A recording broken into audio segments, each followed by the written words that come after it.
Bonjour à tous, merci de me retrouver pour cette nouvelle vidéo qui s'intitule Comment reconnaître une personne toxique.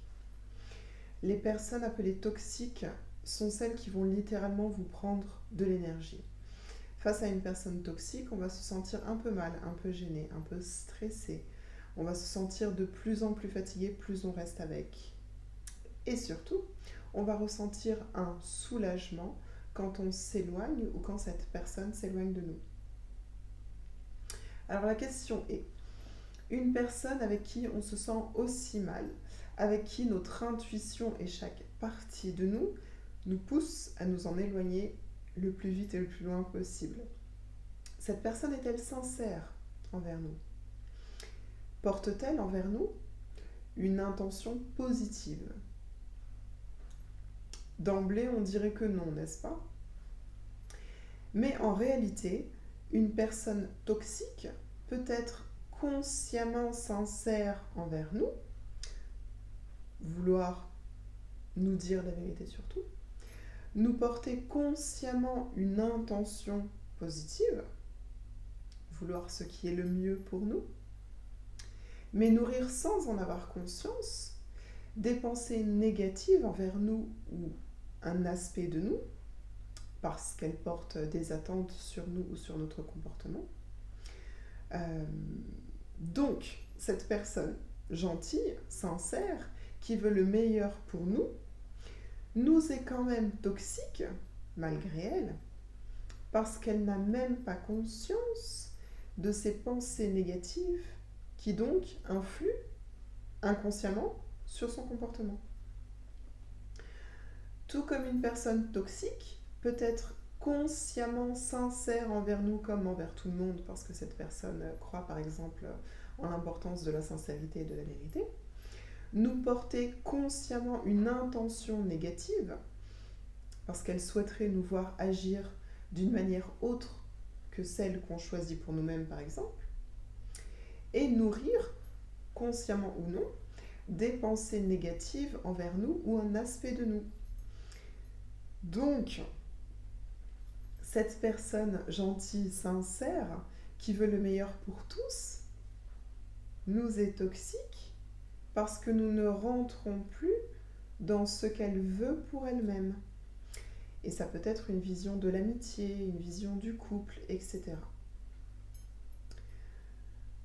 Comme vous le voyez, il peut y avoir différents niveaux de conscience selon la sincérité, l'intention et les pensées qu'une personne qui nous est toxique nourrit envers nous. Alors, maintenant qu'on sait ça, qu'est-ce qu'on fait? Quelle est la bonne manière de réagir face à une personne toxique? Eh bien, ça va dépendre de vous. La manière de faire qui vous appelle, c'est la manière de faire qu'il vous faut, tout simplement. Face à une personne toxique, vous pouvez vous éloigner et vous tenir éloigné le plus longtemps que vous en aurez besoin.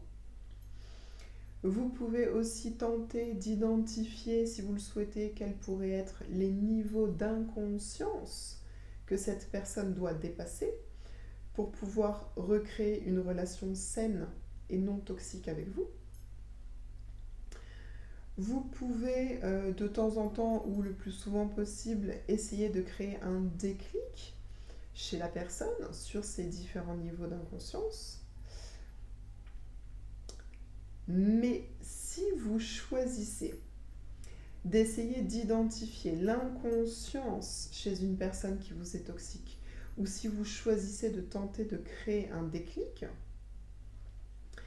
il faut impérativement que vous-même, déjà, restiez détaché, et surtout que vous soyez sûr et certain que vos pensées, votre intention et votre sincérité sont positives et libres de toute attente que vous pourriez avoir sur cette personne.